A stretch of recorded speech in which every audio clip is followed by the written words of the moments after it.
On est bon? Eh bien, c'est parti. Alors, lançons cette InnovCamp 2023. Bienvenue à tous, que vous soyez dans la salle ou à distance, encore une fois. Donc, qui sommes-nous? Moi, je suis Samir Rina, je suis le directeur de l'ETNA et je suis accompagné. Vous me connaissez tous de Lutricia. Donc voilà, on va vous présenter l'InnovCamp aujourd'hui. Mais tu ne sais pas parce que tu as un replay qui est disponible sur YouTube. Nous sommes suivis sur Twitter, nous sommes suivis sur Facebook, sur tous les réseaux sociaux. Tout le monde ne te connaît pas, bien que les gens te demandent souvent ton Instagram. On se le demande. Alors l'InnovCamp 2023, alors comme tous les InnovCamp, le thème, bien entendu, de ce dispositif de l'ETNA, c'est innovation et entrepreneuriat. J'espère que vous l'avez en tête, même si certains d'entre vous sont nouveaux. Alors, c'est aussi l'occasion de réunir tout l'ETNA au même moment, puisque toutes les promos participent à ce dispositif. C'est vraiment le dispositif commun à tous les ans. En janvier, c'est la 9e édition cette année déjà. Je demandais aux équipes ce matin, et puis certains me disaient 5e, 6e, peut-être 7. Eh bien non, c'est déjà la 9e. D'ailleurs, l'affiche, là on a gardé le kakémono d'Orige, mais effectivement, en 2015, c'était ça la charte graphique. On a un petit peu fait évoluer à certains endroits. Alors cette année, à nouveau une édition hybride, puisque on s'est mis à savoir le faire, comme on dit, après les années Covid où on a carrément dû faire des complètement dématérialisés. Et cette année, j'avais envie, comme depuis quelques années, de prendre un mot pour faire une petite parenthèse en fin de démarrage. Un mot qui est un petit peu tendance de l'année. Alors les années précédentes, il y a eu l'IA, la résilience, le low-tech, et cette année, le mot choisi, c'est l'effondrement. Comment pourrir l'ambiance dès le matin, c'est ça? Alors c'est pour ça que j'ai mis un point d'interrogation, puisqu'évidemment c'est une question à laquelle je répondrai, je vous rassure, de manière optimiste. Je suis un grand optimiste. Alors le déroulé pédagogique, peut-être, Lutricia? Alors oui, mais nos étudiants sont déjà tous au courant puisqu'ils ont tous regardé le live de présentation. Mais non, pour revenir là-dessus, en gros, on a voulu assurer une continuité pédagogique au sein des 5 années et donc grader vos activités. C'est pour ça qu'on parle de gradation des activités entre promos. Tout simplement parce qu'il y a 5 niveaux. Il y a AP, Bachelor, M1, M2, donc 4, mais en vrai 5 années d'études. Pour les AP, du coup, on va travailler sur les techniques d'idéation puisqu'ils sont au tout début du cursus. Ils ne savent pas trouver la bonne idée. Donc, on va les aider dessus. Pour nos bachelors, on a Inclusion Conseil qui viendra vous lancer un défi innovant. Donc, à vous de le relever d'ici vendredi. Pour nos M1 qui sont ici en présentiel, vous allez en fait starter votre GPE pour les octobre et pour les mars le peaufiner. Donc, vous allez assister à pas mal de conférences inspirantes pour vous aider à trouver cette idée et élargir votre horizon. Et du coup, pour les M2 qui sont à distance aujourd'hui, on va peaufiner votre GPE puisqu'on est à la fin, que ce soit pour les mars ou les octobre. Donc on va travailler sur tout ce qui est elevator pitch et toute l'affiche pour le GPE. Puis je crois qu'il y aura comme évidemment des activités de partage. Bien sûr. Entre les promos, et notamment, par exemple, des M2 qui pourront inspirer des M1, etc. Également. Sachant qu'effectivement, les M2, ils ont quand même en ligne de mire maintenant le concours GPE qui a lieu en octobre. Voilà, en automne, j'allais dire, parce qu'en fonction des années, ça ne tombe pas forcément exactement le même moment. C'est vrai que sur les premières éditions d'InnovCamp, le saviez-vous, le concours GPE, le calendrier se prêtait au fait qu'il ait lieu directement pendant InnovCamp. Voilà. Donc là, il y a encore la possibilité effectivement de poursuivre son travail et donc de peaufiner. Alors les acteurs de cette édition. Donc on a Inclusion Conseil qui viendra lancer le défi de nos bachelors cet après-midi à 13h. Donc pour les bachelors qui nous regardent, le défi sera lancé en G03. Il y a des places assises, donc il faut réserver votre place. Je vous ai mis tous les messages, donc vous êtes au courant. Et donc on peut dire que pour eux, c'est un format finalement de codecamp. Exactement. Tel qu'on l'a défini au niveau de l'ETNA. On a Microsoft qui vient nous faire une conférence mardi matin sur l'IA et leur cas d'usage. Je vous l'avais déjà présenté, mais ils viennent nous parler des calculateurs qu'ils ont établis dans les formules Renault, les formules alpines, et nous présenter aussi le futur des métiers de l'IA chez Microsoft. Alors Somméflux, qui est un acteur français de l'industrie, parce que c'est intéressant, je pense, d'avoir aussi la vision. Vous savez que parfois on parle de nouvelle économie pour tout ce qui est technologique, tout ce qui est entre guillemets de nos sujets. Alors peut-être qu'on pourrait dire que c'est un acteur de l'ancienne économie ou de l'économie réelle, comme on veut, mais pour le coup, il fabrique des pompes, voilà, pour fluides corrosifs. ça ne s'invente pas, comme on dit.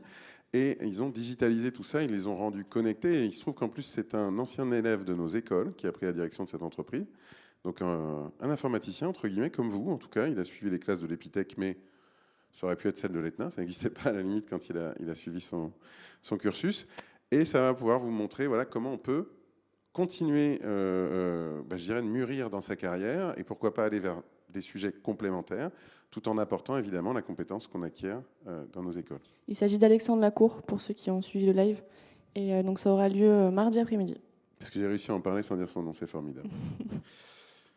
L'Unabi Studio, qui sont à l'origine de l'application Tous Anti-Covid particulièrement, qui viendront mercredi nous faire 2 conférences donc, sur l'application Tous Anti-Covid et sur l'UI UX et l'accessibilité. Donc c'est intéressant, c'est plutôt nos M2 qui sont visés et nos bachelors. Et l'après-midi, on teste un nouveau truc pour l'InnovCamp, pour nos Code to Work qui sont encore en recherche d'alternance. Ils viendront vous recruter. Donc il y aura une salle mise à leur disposition, vous serez sélectionnés pour pouvoir donner votre candidature à l'Unabi Studio.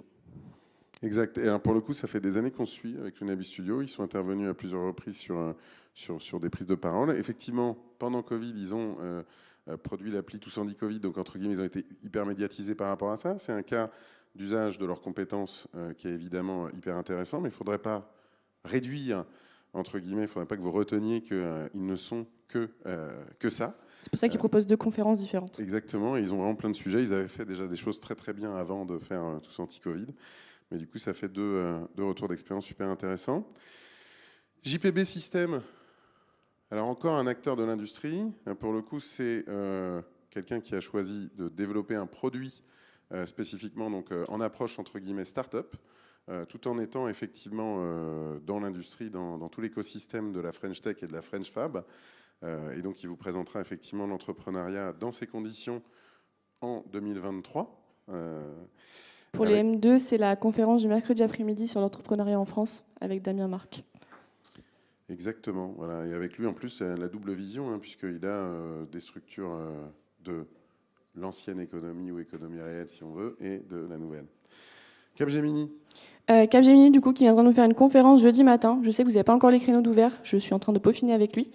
Donc, il viendra nous parler de leur CES, leur participation au CES 2023 et sur l'innovation en France en général. Oui, parce que c'est un consultant qui intervient beaucoup autour de ce qui se passe pendant le CES, effectivement. Et la dernière. Et enfin, Carnot Computing, donc Nicolas Saint-Héran, qui viendra jeudi après-midi nous faire. En fait, ils s'inscrivent beaucoup dans la Green IT. Donc voilà, il vous présentera justement leur concept, leur entreprise. Donc c'est super intéressant de nos jours de pouvoir assister à cela. Bon, après, vous avez les slides avec les plannings de chaque promo. Normalement, vous les avez donc vus dans la vidéo préparatoire qui vous a prévenu de tous ces horaires. Mais bon, ça remet en perspective toutes ces conférences. Avec, bien évidemment, les publics concernés en premier lieu pour être présents directement dans la salle. Donc, en fonction que ce soit présent dans votre planning, on s'attend à ce que vous soyez présent dans la salle. Sinon, les autres pourront évidemment suivre quand même le contenu, soit synchrone, soit asynchrone, mais du coup, a priori, d'une autre salle. Les liens YouTube, comme d'habitude, pour le replay, sont disponibles. Du coup, tout est sur votre intra. Vous avez un planning conférence avec tous les liens des lives pour pouvoir les suivre et un planning pour votre promotion.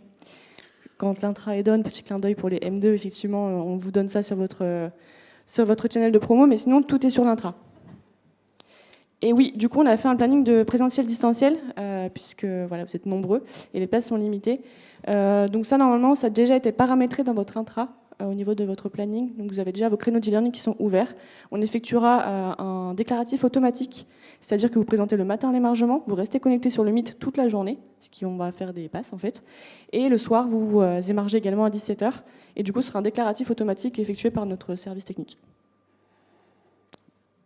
C'est tout, je pense, pour l'organisation. Exactement. Tout est clair pour vous? Exactement. Bon, et ben maintenant je poursuis sur le thème donc d'InnovCamp et donc du coup de l'innovation et de l'entrepreneuriat. Alors du coup, bon, une petite slide sur c'est quoi l'innovation au fait. Alors il y a une définition absolument indigeste mais qui est pourtant courte et efficace et assez complète. L'innovation, c'est la mise en œuvre, la commercialisation ou l'implantation par une entreprise et pour la première fois d'un produit, bien ou service et d'un procédé de production nouveau ou sensiblement amélioré, d'une nouvelle méthode de commercialisation ou d'une nouvelle méthode organisationnelle dans les pratiques d'une entreprise, l'organisation du lieu de travail ou les relations avec l'extérieur. Ça va, je vous ai assommé ? Alors, bon, c'est quand même pour rappeler effectivement ce dont il s'agit quand on parle d'innovation, sachant que, par ailleurs, on peut aussi resituer les 4 types d'innovation, donc incrémentale, adjacente, de rupture et radicale. Pourquoi est-ce que je vous dis ça? C'est parce qu'on a toujours tendance à se dire que les startups, les nouvelles technologies, etc., c'est forcément de l'innovation de rupture, c'est forcément une innovation de dingo, un truc maboule, comme on dit, sachant qu'effectivement, il y a des petites innovations qui en sont quand même, des innovations. Il y a toujours ce fameux exemple pour l'incrémental de la souris qui, de souris à boule, devient souris optique. Voilà. Je dis ça parce que dans tout ce qu'on va vous demander de faire, aussi bien dans votre cursus que après votre cursus, dans votre carrière, a priori, on va s'attendre à ce que vous fassiez justement de l'innovation, que vous réfléchissiez, que vous regardiez plus loin que le bout de votre nez, que vous fassiez des choses différentes de ce qui a été fait avant vous. Il n'y a pas forcément que des trucs de dingue. Des fois, il y a des petits trucs qui sont quand même utiles et qui correspondent quand même à l'innovation. Donc attention, j'ai envie de dire à ceux qui sont peut-être trop ambitieux et qui vont avoir du coup des envies d'innover de manière systématiquement en rupture et qui vont à la fois s'essouffler en le faisant et à la fois éventuellement aussi se confronter face à un problème d'adhésion, puisque quand on cherche à faire d'innovation de rupture, on choque les gens parce que du coup on les perturbe beaucoup. Alors que c'est facile d'expliquer à quelqu'un qui en a marre d'avoir une souris à boule qui s'encrasse, vous êtes sûrement trop jeune pour l'avoir vécu, quand on lui dit, voilà, j'ai une souris avec un laser, juste ça marche et juste ça s'encrasse plus, c'est évident. Toutes les personnes qui ont utilisé une souris à boule, sont faciles à convaincre et c'est facile de leur expliquer le principe de la souris optique. Donc voilà, gardez ça en tête, je le rappelle, pour tous les moments du cursus, puisque tout à l'heure on a vu la pyramide, mais il y a évidemment les PLI, puis à la fin le GPE. Donc à chaque fois, on va vous donner plusieurs occasions finalement de faire des preuves d'innovation, d'inventivité. Et du coup, on le sait, des fois les trucs les plus simples sont les plus efficaces, les plus accessibles et touchent le plus facilement leur public. D'accord ? Alors, une parenthèse aussi pour moi qui est forte par rapport à innovation et créativité. Parce que moi j'aime bien associer ces deux mots et j'ai envie que vous soyez entre guillemets dans une dynamique, lorsque vous cherchez à innover, une dynamique vraiment créatrice. C'est un mot qui pour des informaticiens paraît parfois un peu absurde, on dirait ça presque pour des artistes ce serait plus naturel. Est-ce que je suis créatif quand je suis peintre, est-ce que quand je suis auteur, etc. Quand on est informaticien on peut aussi l'être et je trouve que c'est un mot qui mérite aussi d'être employé à cette fin-là. Et alors certains d'entre vous me disent, quand on leur demande justement de faire preuve d'innovation, qu'ils ne comprennent pas pourquoi on leur demande. Ils disent, mais au fond, vous nous embêtez en fait, on peut très bien faire juste des exercices types, des exécutions technologiques efficaces, soignées, comme le manuel le décrit. J'ai envie de dire que ouais, vous pouvez faire ça, mais prudence parce que même si on vous enseigne ça d'ailleurs au passage, donc on ne peut évidemment pas le nier, vous avez vite fait de risquer de rester sur vos acquis, et c'est toujours pareil, le principe de la zone de confort qui, lorsqu'on n'en sort pas, finit par vous étouffer, votre carrière va être longue, beaucoup plus longue que votre cursus, et du coup cet esprit qu'on essaie de vous donner pendant votre cursus, on espère bien que vous continuiez de l'avoir un peu comme un virus, un bon virus évidemment, que vous auriez attrapé pendant vos années ETNA. Voilà, donc c'est une bonne raison, je pense, d'innover. Restez toujours dans la course, restez toujours éveillé. D'accord ? C'est quoi l'entrepreneuriat ? Eh bien, ça aussi, question classique des élèves de l'ETNA. Mais pourquoi vous me parlez d'entrepreneuriat, monsieur Rinaz ? J'ai jamais dit que je voulais créer une entreprise. Ça tombe bien parce qu'entreprendre, c'est pas forcément créer une entreprise. C'est ce que trop souvent les gens pensent, particulièrement en France. L'entrepreneuriat, c'est tout simplement entreprendre quelque chose, entreprendre un projet, entreprendre une action avec son groupe, avec son entreprise, éventuellement, notamment celle dans laquelle vous êtes en alternance. Donc, c'est pas forcément de se demander si je vais faire une SARL, une SAS ou je ne sais quoi, tous les trucs d'entrepreneur, effectivement, au sens créateur d'entreprise. Et d'ailleurs, c'est pour ça que j'utilise aussi, moi, très souvent le mot intraprendre. qui est méconnu en France, qui est carrément inutilisé dans le monde anglo-saxon, puisque le sens commun dans le monde anglo-saxon inclut définitivement le fait d'intraprendre dans une entreprise, dans le mot entreprendre. Et donc du coup, bah ouais, je vous l'affirme, vous êtes tous intrapreneurs. Voilà. Vous l'êtes tous, à votre petite échelle pour commencer. Le fait de prendre part à des entreprises, c'est déjà, normalement, avoir cette dynamique. Vous n'êtes peut-être pas conscient du caractère moteur que vous pouvez avoir, enfin de l'intensité, entre guillemets, du niveau de motricité que vous apportez au projet de votre entreprise, mais j'aime à croire que chacun d'entre vous, vous apportez quelque chose et vous êtes donc du coup à ce titre intrapreneur. Voilà. Après, plus vous serez moteur, plus ce sera sympa et plus ce sera utile, mais vous voyez l'esprit. Alors, pour connaître les tendances de l'innovation, voilà, j'ai une petite slide pour vous parler des events. On a parlé du CES, il y aura justement effectivement un retour d'expérience de quelqu'un de Capgemini à ce sujet. Ça a lieu en janvier, tout début janvier. C'est une bonne façon, entre guillemets, de démarrer l'année. Vous pouvez suivre l'actualité de ce qui se fait, évidemment, sur Internet. Alors, pour ceux qui ont suivi cette année, il y a des gens qui ont suivi ? Quel est le truc le plus absurde que vous ayez vu au CES cette année ? Personne de se lancer. Bon. Alors, absurde, c'est compliqué, c'est jugé, dire que c'est absurde, mais tiens, il y a une main qui se lève. Lutricia, je ne sais pas si tu as le micro.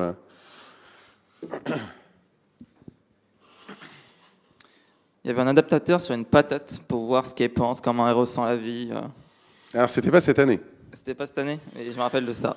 Mais... Bon, alors, il a pris directement l'exemple que j'avais juste après.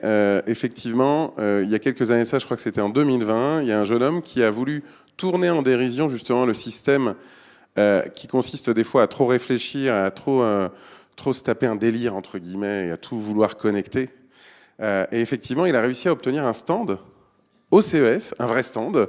Il a donc quelque part floué l'organisation, puisque l'organisation est censée normalement lire des dossiers qui disent « je vais présenter ça, en effet je pense que ça fait ceci, cela et que ça peut apporter cela ». Et donc ils sont censés dire bah, « c'est bien, ok, on le met là parce qu'il est dans le thème de ceci ou de cela ». Sauf que là c'est passé. Et effectivement il avait évidemment monté tout un délire, puisqu'évidemment, il décrivait qu'il pouvait percevoir ce que la pomme de terre ressentait.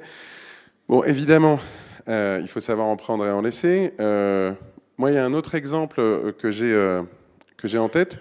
C'est, il y a quelques années, il y avait un constructeur qui se voulait donc le Tesla Killer, qui s'appelait Byton, qui avait levé des milliards de dollars, qui avait recruté évidemment les anciens dirigeants de Tesla. Ils allaient tout casser. Ils avaient un écran dans le tableau de bord de dingue, on se serait cru au cinéma, c'était formidable. Ils sont présents dans plusieurs CES d'affilée, et puis à un moment donné, ils disparaissent parce que faute de financement. Donc à la limite, je ne juge pas, ils étaient peut-être bien, ils avaient peut-être un potentiel, mais ils disparaissent. Et puis à côté de ça, une boîte discrète qui fabrique tout simplement les composants qui permettent aux voitures de s'auto-piloter. Et typiquement, qui avait été racheté par Intel, 15 milliards de dollars. Voilà.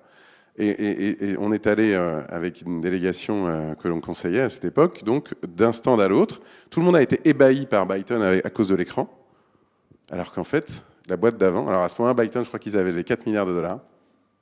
Belle perf, quand même. Et donc la valorisation, mon Dieu. Et l'autre, voilà, racheté par Intel, 15 milliards de dollars, était passé inaperçu. Ils avaient juste sur leur stand une espèce de voiture, vous voyez, en wireframe, en barre métallique, comme on aurait pu la dessiner en 3D ou presque sur un papier par un gosse. Et ils avaient mis leurs composants aux différents endroits où ils étaient attendus pour se situer, donc vous voyez, dans les ailes de la voiture, etc. Donc ça payait pas de mine. Sauf qu'au final, ils existent encore, ils sont une division maintenant d'Intel et ils font avancer vraiment les choses. Donc soyez attentifs effectivement à savoir en prendre et en laisser. Autre événement, donc du coup NRF, donc spécialisé dans le retail, qui a lieu en janvier aussi, qui vient d'avoir lieu à New York. Alors Hannover Messe, plutôt orienté industrie, en Allemagne. Viva Technologies, c'est en France quand même, donc ça pour le coup super accessible pour vous pouvez y aller. Et puis en général, on a un partenariat qui fait que vous pouvez y aller gratuitement de toute façon. Mobile World Congress qui était au départ dédié au mobile, mais qui finalement s'est tellement élargi que c'est un petit peu le CES européen qui a lieu en général en Espagne. Global Industries, donc pareil aussi industrie, Slush dans les pays nordiques, qui s'est maintenant créé une petite réputation de trucs alternatifs de jeunes pousses. Alors on aurait pu aussi citer GTEx, qui se situe dans les Émirats, qui est donc du coup le CES du Middle East. Et puis bien évidemment, j'espère que vous reteniez qu'il y a InnovCamp dedans. J'ai fait un flop ou pas? Bon. Il y en a bien d'autres, bien évidemment, soyez attentifs. C'est une façon de créer votre calendrier de veille technologique et d'inspiration. Chaque salon, bien sûr, désigne des thèmes, un peu comme nous on le fait, avec cette année, donc effondrement, point d'interrogation. Alors, parenthèse sur le Hype Cycle de Gartner, ça c'est aussi intéressant de l'avoir en tête par rapport à cette démarche d'innovation et d'entrepreneuriat. C'est parce que finalement, ça illustre bien le problème, entre guillemets, des tendances. Et donc du coup, c'est une représentation qu'a choisi de dessiner Gartner il y a des années, et qui montre que il y a une relation entre la visibilité et le temps, et qui a donc du coup un pic d'attention par rapport à une technologie, qui est ensuite suivi d'une désillusion, qui pourrait dire en gros c'est de la merde, hein, on en a rêvé tellement, on est déçu et donc du coup c'est nul. Et puis finalement on arrive quand même bien souvent à un plateau de productivité. Donc là aussi, situez-vous en fonction aussi de votre nature d'ailleurs. Est-ce que vous avez plutôt envie d'être là, c'est-à-dire quand même dans le côté apparat, dans le côté prétention, où à ce moment-là il ne s'est encore rien passé, ou est-ce que vous voulez être plutôt sur le plateau de productivité? Ça c'est à vous de le savoir. Et en tout cas, quand vous intervenez sur un thème, posez-vous la question de où il se situe au niveau maturité.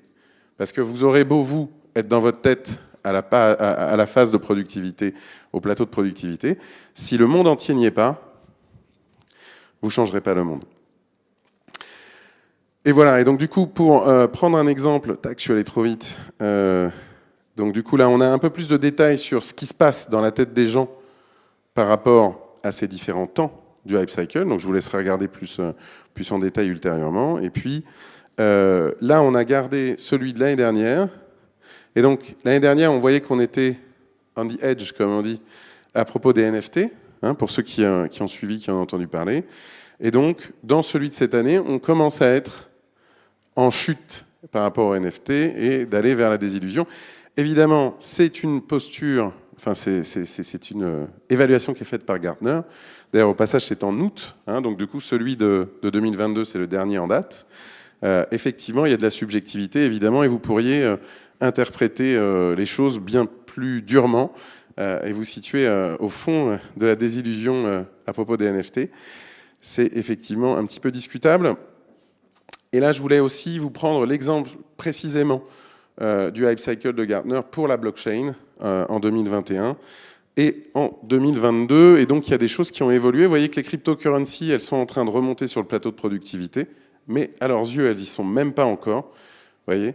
Et puis donc du coup les NFT aussi qui étaient l'année dernière à cet endroit et qui évidemment avancent encore. Donc vous voyez, en fonction de comment vous vous situez, par exemple, on a certains de vos camarades anciens élèves qui bossent sur des sujets de la blockchain dans le domaine du jeu vidéo. Et ben eux ils sont entre guillemets sur la partie d'initialisation et ils ne sont pas encore dans la partie des illusions qu'on a pu connaître, notamment sur les cryptocurrencies. C'est intéressant de voir ça. Pourquoi? Parce que ça se met en perspective d'un autre concept que j'aime bien décrire à nos élèves, c'est l'over-engineering et le fait de vous prévenir de l'over-engineering. Vous allez voir pourquoi. Alors l'over-engineering, c'est le fait de créer un programme étant plus robuste et ayant plus de fonctionnalités que nécessaire. C'est curieux, hein, de se dire un truc qui est plus solide que ce que nécessaire. Parce que vous pourriez vous dire en quoi c'est un tort. Ben évidemment, ça fait quelque chose de plus complexe qui risque même de ne pas être opérationnel. D'accord ? Donc il y a plusieurs dessins marrants qui expliquent comment est-ce qu'on peut complexifier inutilement des choses. Hein. Je pense que vous les connaissez, ceux-ci, de toute façon. Et ce qui est intéressant, c'est de voir qu'il y a aussi des représentations, vous voyez, qui montrent aussi une relation entre la complexité du code et effectivement le temps. Et on se rend compte qu'au départ, on est sur du super simple code, et à l'arrivée aussi. D'accord ? Donc gardez en tête cette dynamique de dire il faut que je garde les choses simples Et ça évitera effectivement d'avoir des choses dysfonctionnelles. Et vous voyez qu'il y a une forme qui ressemble un petit peu au Gartner Hype Cycle. Voilà. Et puis pour finir de vous amuser et de vous convaincre, il y a cette fameuse photo du couteau suisse de la mort. Chaque outil a sa fonction, chaque outil a son utilité. Il n'y a pas de débat, sauf que quand vous voulez tout combiner dans un même outil, bah vous vous retrouvez avec un machin comme ça complètement inutilisable. Vous voyez ? Et donc du coup, ça, il faut aussi que vous le gardiez en tête dans vos démarches. Donc projet, à chaque fois, gardez l'esprit de faire des choses simples qui continuent d'être pratiques et du coup qui auront de bonnes chances d'être fonctionnelles, parce que sinon, même si vous êtes tous des génies, au bout d'un moment, si vous arrivez à l'exécuter comme il faut, là, le couteau suisse comme ça, vous voyez, c'est beau. C'est un truc qui relève en un sens du génie. Vous êtes extrêmement bon, mais on s'en fout parce que les gens vont pas pouvoir se servir de votre truc, quoi. Donc ça, c'est quand même important de l'avoir en tête. L'année dernière, j'avais utilisé le mot-clé low-tech. Je trouve ça intéressant de faire un petit rappel cette année quand même. Parce que finalement, c'est un mot un peu presque tabou. Parce que c'est évidemment moins prétentieux que high-tech. Ça fait évidemment écho à ce terme. Et je trouve que ça inspire justement cette idée de faire simple et de savoir faire efficace et véritablement utile, et de ne pas faire des patates connectées. Donc vous voyez, c'est un mot qui a pourtant été inventé dans les années 70, mais qui est discret. Voilà. Alors il revient en force depuis les années 2000, mais c'est pas ça, entre guillemets, c'est pas suffisamment entendu. Et comme je le dis ici, c'est pas parce que c'est pas parce qu'on peut faire quelque chose de high-tech qu'on doit forcément le faire high-tech. Et d'ailleurs, ça n'empêche pas d'innover. J'espère que vous l'avez compris aussi par rapport à mon exposé sur les différents types d'innovation. Et alors, on en vient au mot de cette année, l'effondrement. Est-ce que vous en avez entendu parler déjà ? J'ai 2-3 hochements de tête. C'est tout ? Bon, alors le but de la manœuvre, c'est pas de vous déprimer, c'est pas ça le truc, c'est de vous éveiller à l'idée de peut-être savoir faire la part des choses entre ce qui fait peur dans les chaumières, comme on dit, parce que ça, pour le coup, beaucoup de médias s'en sont saisis de ce mot, beaucoup éventuellement, entre guillemets, d'influenceurs ont pu faire des allocutions autour du principe d'effondrement, parce que c'est vendeur, parce que ça fait peur, dans les chaumières, comme on dit. Il y a quand même des choses à retenir. Alors, l'effondrement, c'est quoi ? Eh bien, c'est ce qui met fin à de nombreuses sociétés ou civilisations. Voilà, j'avais dit que ça pourrait un peu pourrir l'ambiance. Mais comme on dit, la peur n'évite pas le danger. Très concrètement, là en ce moment, ce qui pourrait faire qu'on pourrait craindre un effondrement, c'est les risques environnementaux et les risques sociétaux. D'accord ? Donc là, en l'occurrence, on pourrait dire dans les environnementaux, réchauffement de la planète, disparition de forêts, dérèglement climatique, pour résumer. Au niveau sociétal, on pourrait dire que la croissance démographique va poser le problème et effectivement déclencher cet effondrement, ou bien aussi le fait de remettre en question le capitalisme auquel on a eu l'habitude pendant le XXe siècle. Bon, du coup, ce qui est important là, si je voulais vous éveiller par rapport à ça, c'était encore une fois pas pour vous déprimer, mais c'est pour que vous ne soyez pas des nouveau-nés, que vous ne soyez pas des petits-enfants, même s'il y a une façon peut-être de vous expliquer le problème, avec notamment des ouvrages comme celui-ci, l'effondrement expliqué à nos enfants et à nos parents. Donc vous voyez, il y a des moyens plus accessibles peut-être de rentrer dans les détails. Voilà comment tout peut s'effondrer et une autre fin du monde possible. Voilà 3 ouvrages qui peuvent vous permettre d'aller plus loin par rapport à tout ça. Pour ceux qui sont, comme on dit, pas très accros de la lecture, il y a aussi des vidéos. Évidemment, je vous en conseille 2 ici, du même auteur hein, que l'auteur principal des livres. D'accord ?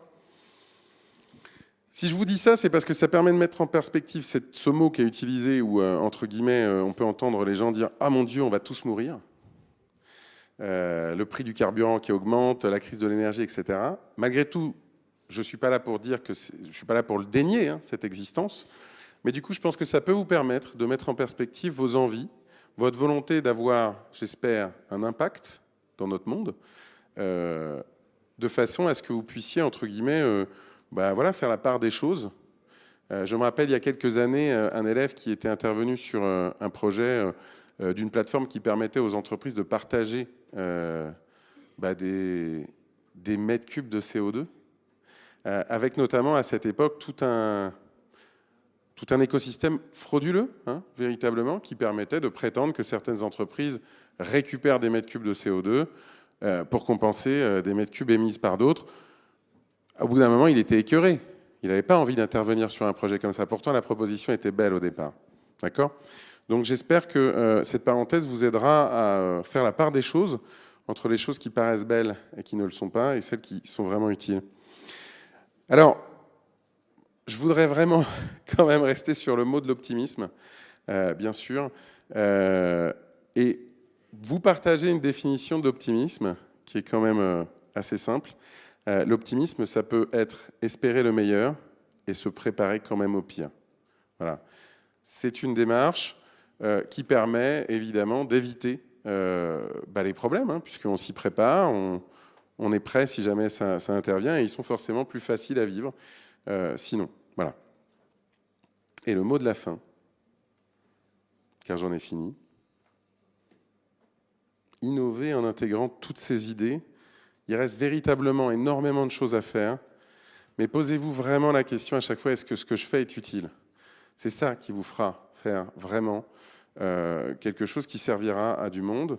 Ne vous demandez pas si le truc vous paraît utile à vous, parce qu'a priori, quand on va vous demander de faire des choses innovantes, à vous, ça vous paraîtra toujours innovant.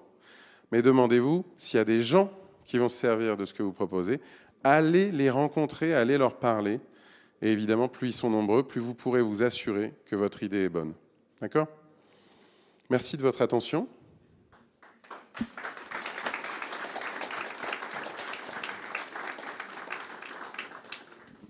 Bonne InnovCamp à tous. Vous avez tous des choses à faire à différents niveaux de la pyramide. J'espère que vous passiez un super moment tous ensemble. Et puis, bonne semaine.